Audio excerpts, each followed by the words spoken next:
and I knew that it was pretty proven in a lot of ways more progressive than I was. I hoped that getting out of Seattle for my education might take that down a notch, but it really didn't. In fact, that was 2020 now. We went into COVID. We went into some really intense propaganda from the school. Like we were getting letters to us about calling Trump the occupant of the White House. That's how they referred to him. Letters from school administration to the students referred to him as the occupant of the White House.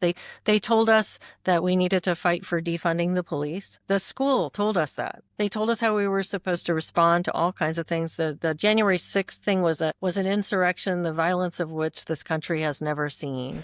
There was it was like one thing after another, this polemicizing and these missives that were incredibly political. Like the abortion one from the chancellor was crazy.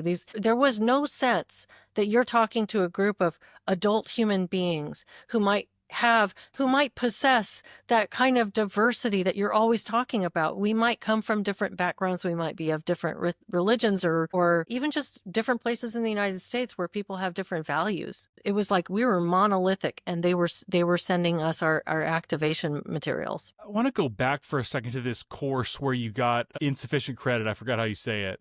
Credit awarded. Awarded. Yeah.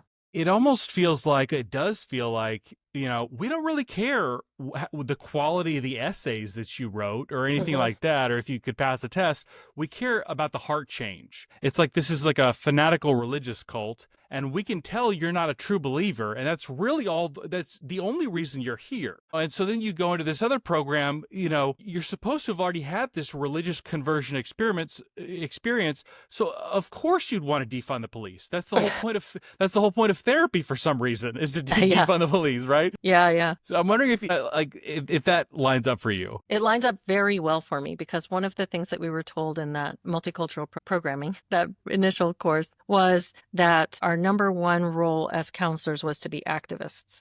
I got the same message. The number one role.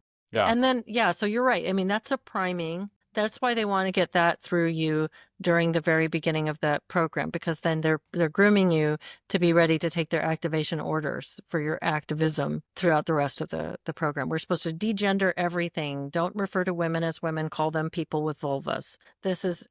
I'm not kidding. This is disgusting, but that's what we were told.